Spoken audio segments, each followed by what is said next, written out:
നമുക്കൊക്കെ ഒരുപാട് കൂട്ടുകാരുണ്ട്, സുഹൃത്തുക്കളുണ്ട്. അതിലെല്ലാവരും എന്തുണ്ടാവില്ല, ആത്മാർത്ഥതയുള്ളവരുണ്ടാവില്ല. കുറഞ്ഞ ആളുകൾ മാത്രമായിരിക്കും ആത്മാർത്ഥതയുള്ളത്. ആ ആത്മാർത്ഥതയുള്ളവരെങ്ങനെയാണ് നമുക്ക് മനസ്സിലാകുന്നത്? അതിന് നമുക്ക് പഠിക്കാനുള്ളത് റസൂലുള്ളാഹി സ്വല്ലല്ലാഹു അലൈഹി വസല്ലമ തങ്ങളുടെയും സിദ്ദീഖ് റളിയല്ലാഹു അൻഹുവിൻ്റെയും ഒരു സംഭവമുണ്ട്. മുത്തുനബി തങ്ങൾക്ക് ഒരു സുഖമില്ലാണ്ട് വയ്യാതെ കിടക്കുന്ന ഒരു സമയത്ത് സിദ്ദീഖ് തങ്ങൾ റസൂലുള്ളാഹിനെ സന്ദർശിക്കാൻ പോയി. അങ്ങനെ മുത്തുനബി തങ്ങൾ വയ്യാതെ കിടക്കുന്നത് കണ്ട അവിടുത്തെ ആത്മമിത്രമായ സിദ്ദീഖ് തങ്ങൾക്ക് സഹിച്ചില്ല. വല്ലാത്ത വിഷമം.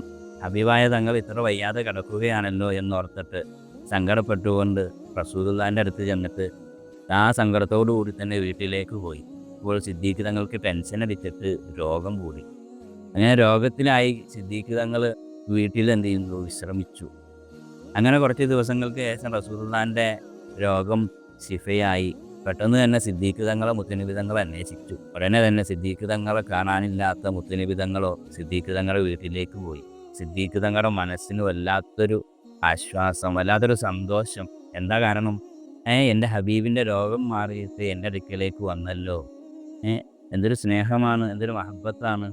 ആ ഒരു കാരണം കൊണ്ട്, ആ സന്തോഷം കൊണ്ട് സിദ്ദീഖ് തങ്ങളുടെ രോഗം പെട്ടെന്ന് ശിഫയായി. അതാണ് മുത്തുനബി തങ്ങളും സിദ്ദീഖ് തങ്ങളും തമ്മിലുള്ള സ്നേഹം. അപ്പോൾ നമ്മുടെ ആത്മമിത്രങ്ങൾ, നമ്മുടെ എന്ത് പ്രയാസങ്ങളുണ്ടെങ്കിലും എന്ത് ബുദ്ധിമുട്ടുകളുണ്ടെങ്കിലും എന്തുണ്ടാകും, നമ്മളോടൊപ്പം കൂടെ ഉണ്ടാകും. അപ്പോൾ റഹീമെ എന്ത് ചെയ്യണം? നമ്മൾ കൂട്ടുകാരന്മാരെയൊക്കെ തിരഞ്ഞെടുക്കുമ്പോൾ, കേട്ടോ അയ്യൂബേ, കൂട്ടുകാരന്മാരെയൊക്കെ തിരഞ്ഞെടുക്കുമ്പോൾ എന്ത് ചെയ്യണം? നല്ല ഇത്തരത്തിൽ നമ്മളോട് ആത്മാർത്ഥതയുള്ള കൂട്ടുകാരെ തിരഞ്ഞെടുക്കണം.